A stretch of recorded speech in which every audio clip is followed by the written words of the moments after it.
Welcome. I am Julie Landi, and this is a Vision Talk. And I'm so excited to be back with all of you in the Reinvent Your Life Facebook group. We had a fabulous time last month doing our Reinvent Your Life training series. I hope you enjoyed that.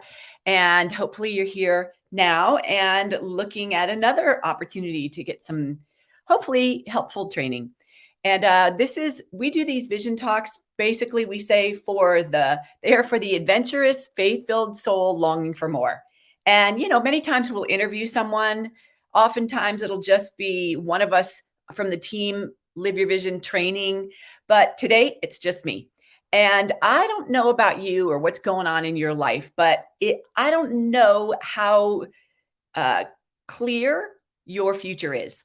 Many of us have questions about our future and are trying to figure out the best way to navigate it forward, particularly if you're here in this group that you may have some questions about your future. So welcome, come on in, say hello, tell me where you're coming from. I always love to know that I'm not alone. I can see that I'm not by the eyeball that shows up on the icon above me, but I can't tell who's here and I can't tell where you're coming from or any of that. So I love to know that I'm not alone. So go ahead and say hello in the chat. Tell me where you're coming from. Let me know, just kind of go along with me. From Florida, welcome.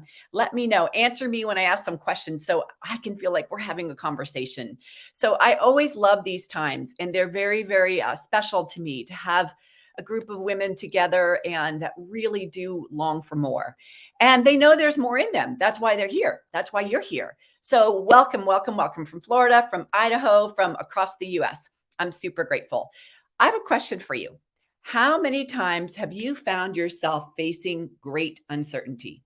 I mean, maybe you're facing one of those moments right now, or maybe it's been in the past and you hadn't know what to do. Good morning. Maybe it's something that is potentially coming up. But essentially, what I want to share with you today is a formula that really has helped me face times of uncertainty. Because I think we all feel it, that those moments of uncertainty where there's potential transition happening or there's a question about what we need to do next, we feel vulnerable in that state. We feel very vulnerable in that state because we know our decision making plays a factor into what's going to happen next. Now, I do believe most of us here believe in a higher power that is guiding our life and that has some sort of influence in the way things turn out.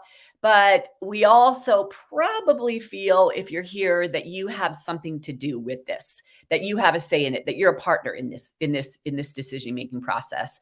And yes, uncertainty, doubt, questions, overwhelm, those moments of transition produce all of that.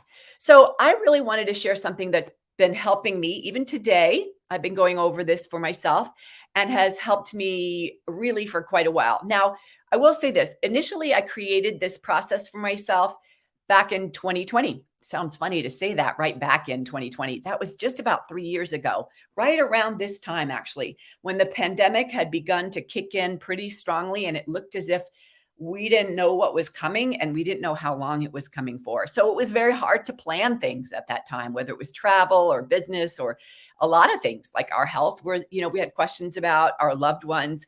But this process became a very important tool in my toolbox at that time.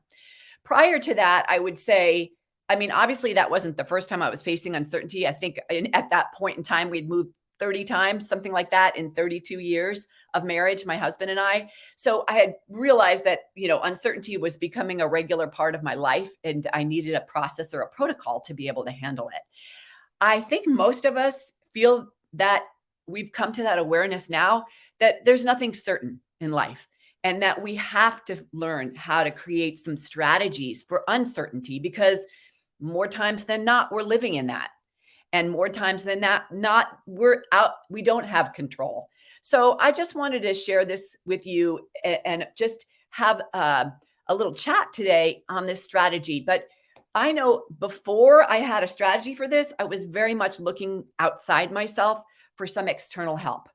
I would say I would be praying, God, please help me, send something, deliver me, begging God for some help. I would say that.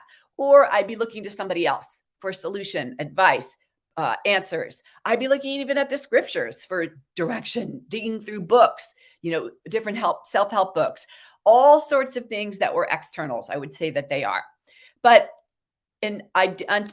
unfortunately, you know, those things left me feeling more vulnerable and often more of a victim. So I realized that if I really want to take control of my overwhelm, my fear, my anxiety, I've got to have a process in place. I've got to have protocols. I want handholds. I learned that from my husband, who was in the Navy. He actually trained the Hornet pilots, the divers, the jet pilots, in other words, the divers, for the physiological stresses for flying. And that included emergency escape procedures. And so he taught me the power of training your mind for an emergency escape procedure. If you have one in place, when this time comes, you're a lot more calm. You're a lot more clear. You're a lot more in control when that time comes. So anyway, that's what I'm going to share with you today, sort of my own personal emergency escape procedure when challenge comes, when uncertainty is upon us. And as a strategic problem-solving visionary, that's what I do. I create step-by-step processes and strategies to help women move from where they are to where they want to go. We create in our programs small, bite-sized pieces of exercises and information and steps that women can take to move the needle and to even create greater impact and income with their gifts. Yes, we're training our mind for that emergency escape procedure. And maybe we're not in an emergency. Maybe we're just in times of uncertainty, and maybe that's not quite called for an emergency procedure, but heck, I like to be prepared. And there's nothing like a great tool or a great strategy to have in your back pocket for when you need it. So whether you're in a time of uncertainty now, or whether you just want to grab hold of this strategy and tuck it away for when you do need it, I think we're all in agreement that times are coming, whether they're there now or you're on, or they're going to come forward. So let's jump into today's training. I created my own 6-step process or 6-step procedure, I'll call it like that, for how to thrive in times of uncertainty. I have shared this before on Facebook, and I have shared this with my class members. I have shared this with clients for sure, but I've not done a complete training on it. So today I wanted to bring a little more depth to the training.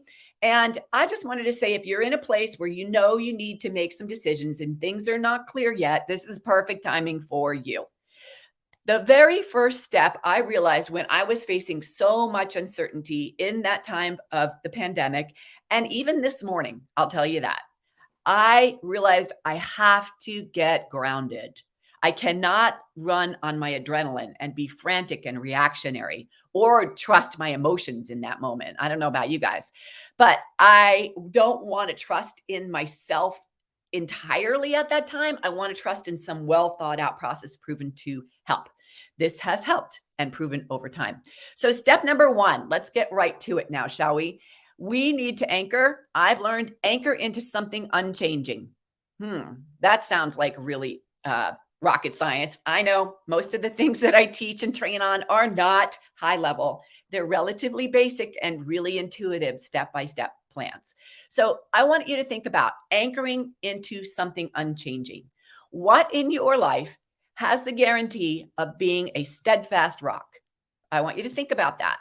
What in your life has the guarantee? Did you hear that word I said? The guarantee of being a steadfast rock for you. In my world, it's God. It's the only thing that has not changed in my world is God. After moving 30 sometimes now and being in multiple careers and having, lots of deaths and tragedy and loss and transition, the only thing that hasn't changed in my world is God.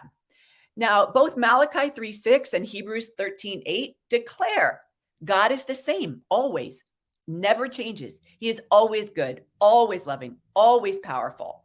No matter how this world changes around us, we can trust that God is consistent, right? He is the same yesterday, today, and forever. So I want you to walk through a little exercise with me.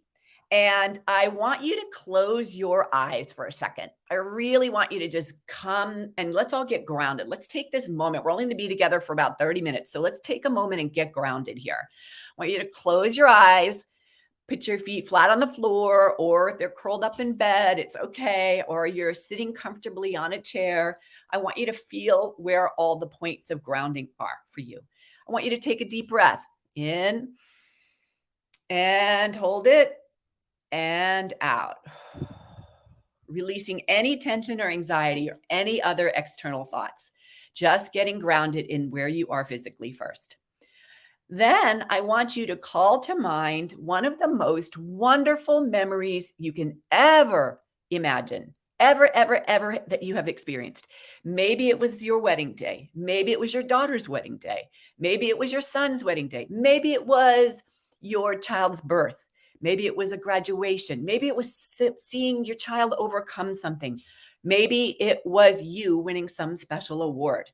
For this moment, I just want you to call up some wonderful memory, something absolutely magical, like where joy just overflowed, and you can even get back into that space right now. You can remember how grateful you are, that you were even potentially a little overwhelmed with joy.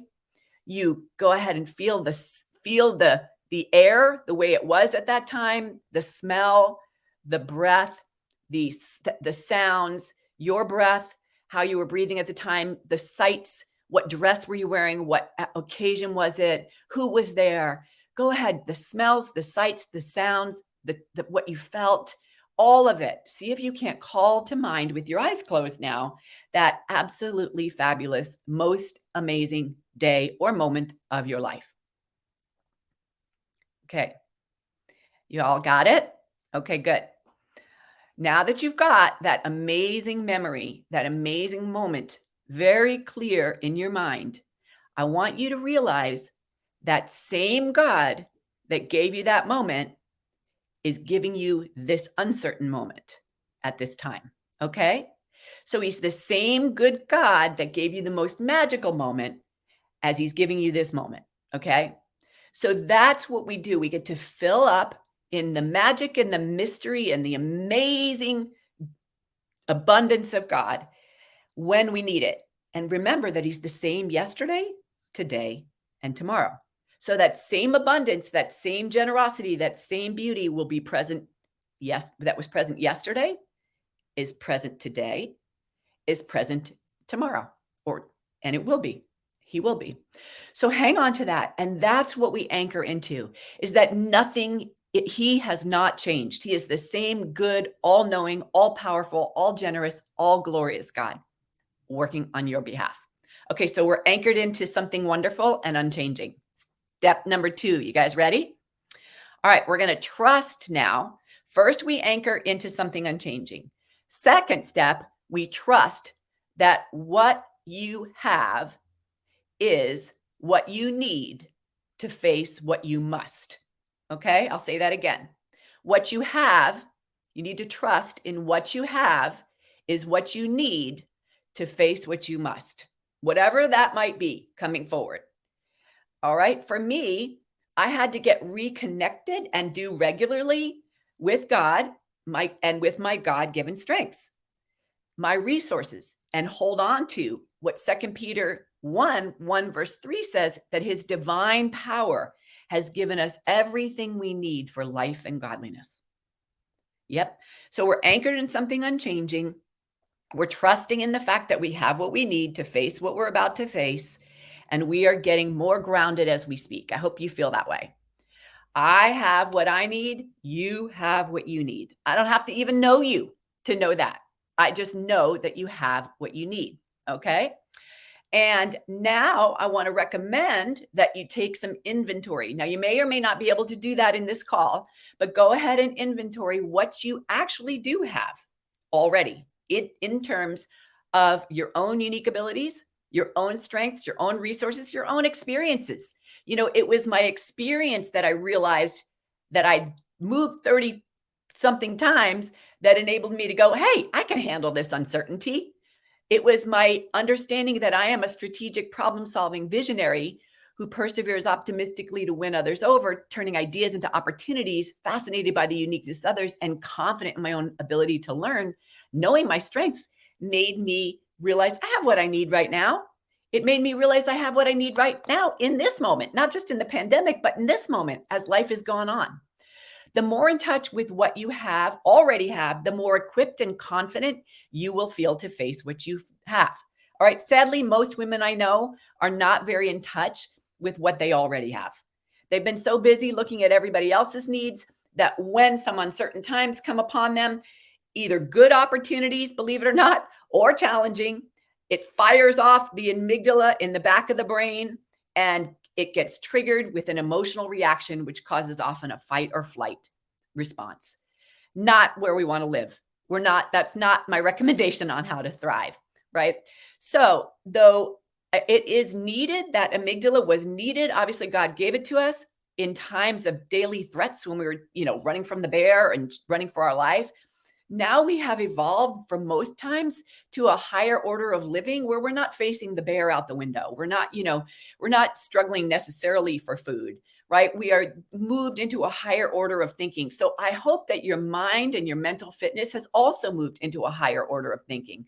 That will require you to start training the mind for higher order thinking. I just want to say it takes some intention. All right. If you're living in a reactive state, and I've just talked to many, but one of my friends and I just talked about that, how she was feeling so drained and depleted that she's reacting to things.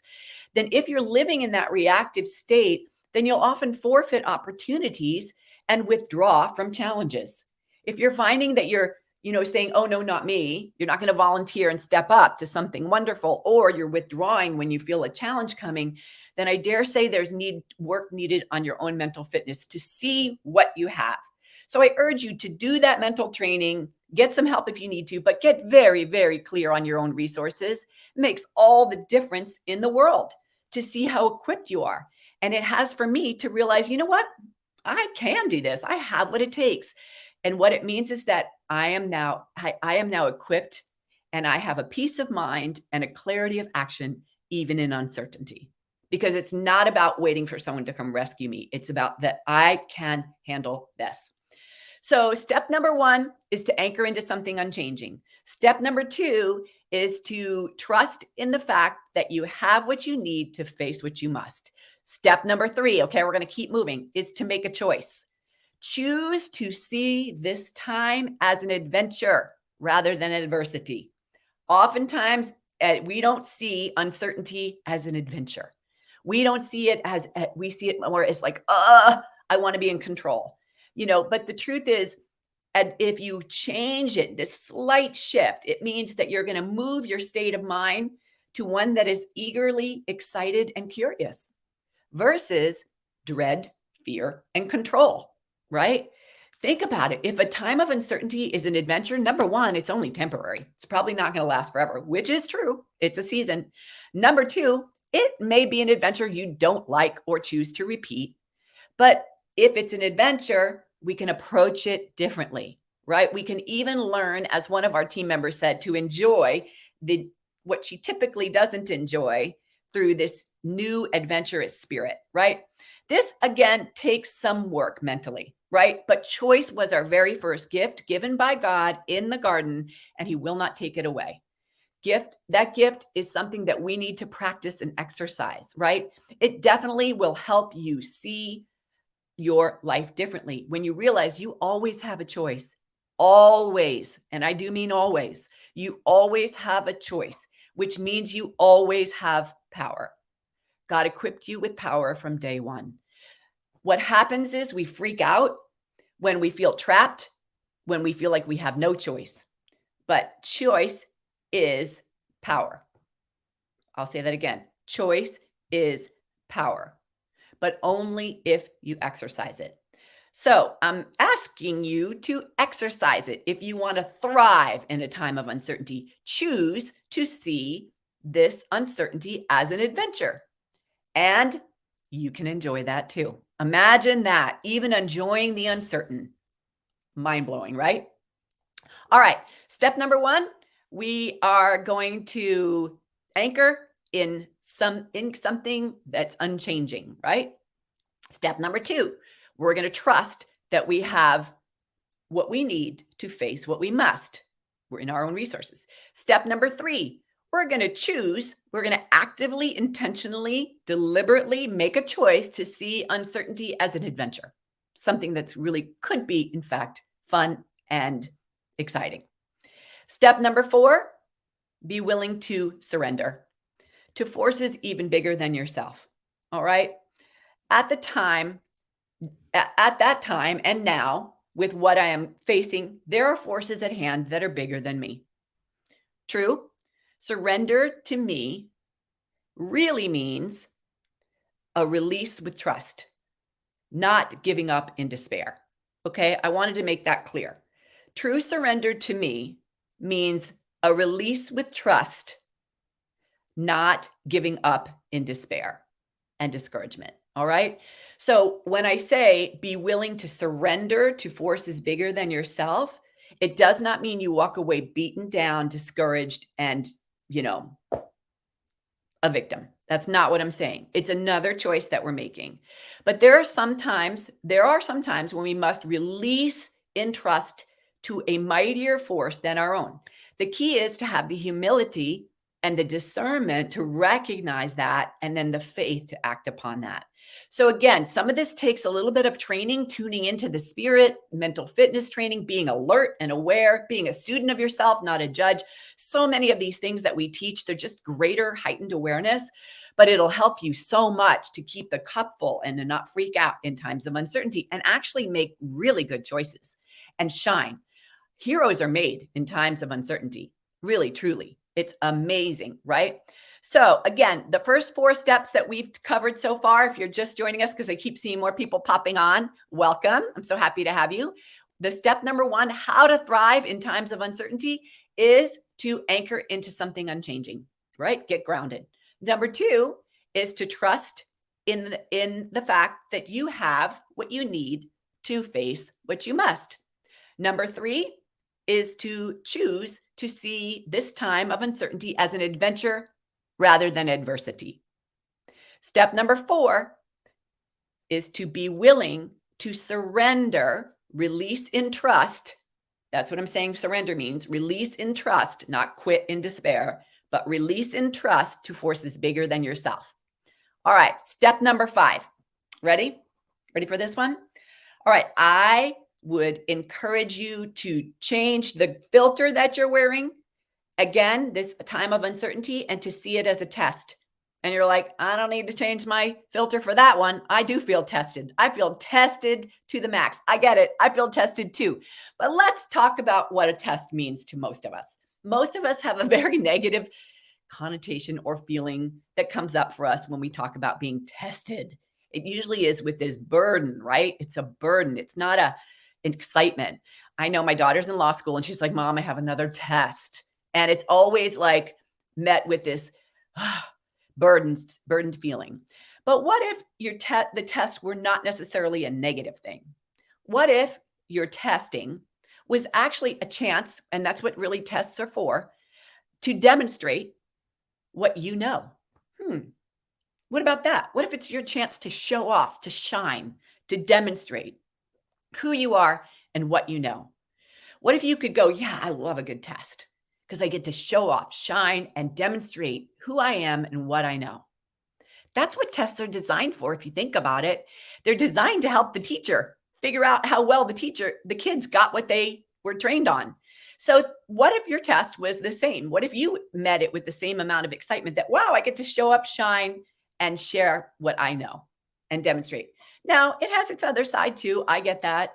But what if that test was really there to reveal what gaps you needed to have, gaps that were existing, that were present, that would prevent you from going to the next level, right? That's really what we're talking about. Change the filter, exactly, to see the test as a chance to show off and shine and demonstrate who you are, and also reveal what might be missing so that you can fill in that gap and go to the next level. That's what the tests are for. My daughter is learning all these things in law school right now about, oh, I didn't really do that argument complete. Okay, for her to be a great litigator, she's got to do a better job arguing her point in with all sorts of different points. It's just revelation. It's just giving us that. So swing this time, just swing the mind, okay? Swing the pendulum, swing the perspective, give yourself a different filter, give yourself a chance to see that test will give you that chance to shine and also a chance to see what gaps you have so that you can go to the next level. If we never take the test, we can't move on. That's how it goes in school, right? You don't take the test, you can't go to next grade. If she doesn't take the bar exam, she cannot practice law. That's the way it goes. It's just meant to help us to move to the next level. Now, can you see a test a little bit differently? And on time of uncertainty as a test, and it's a time to help us move to the next level. That's all. So, okay, we're going to go back through the 5 steps really quick, and then I'm going to bring it in for a home run or a landing here. Hope it's home run, but a landing here and with step number 6. All right, step number 1, you guys with me here? You can go walk along with me in the chat. Step number 1 is, wait for someone to punch it in there. Anchor into something unchanging. Right. Then these are in order. Step number 2, trust in the fact that you have what you need to face what you must. Okay. And you may need to do some work on these areas. I'm not suggesting that they're all perfect yet, but this is the pathway that has worked for me and many others. Okay. So step number 1, anchor in what is unchanging. Step number 2, trust that you have what you need to face what you must. Step number 3, shift the idea that this time of uncertainty is actually an adventure versus adversity so that you can have a spirit of curiosity and excitement versus control and dread. Step number 4, be willing to surrender, hand over peacefully in trust to forces bigger than yourself, what you must. Step number 5, as we just talked about it, was to go ahead, see it as a test. And that test is what you need to go to the next level. All right, last one, guys. Here we go.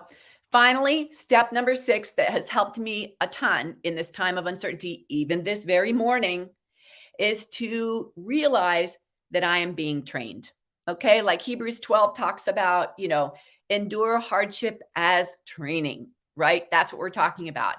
If you recognize that uncertainty is a time of, yes, testing, but also training, then you may have a little bit different perspective in here. I know we have a bunch of women that are actually athletes and go-getters and love to learn and grow. You're growth-minded if you're here, no doubt. So training is what she even came for. So here's the thing to think about. No one trains someone they don't believe in. I'll say that again. No one trains someone they don't believe in. So if a time of uncertainty has come to you, then know that you are believed in by the divine, by the universe, by bigger forces. All right, then perhaps you're even in touch with.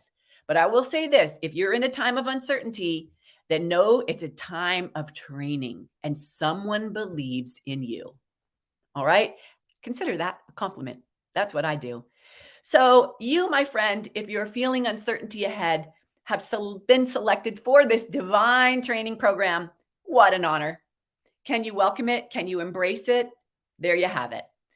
So for myself, as I'm facing so much uncertainty, we have grown even from 2020 to 2023. The company has grown exponentially, and it's created a team of almost 10 women now that honestly created a lot of question marks about my leadership.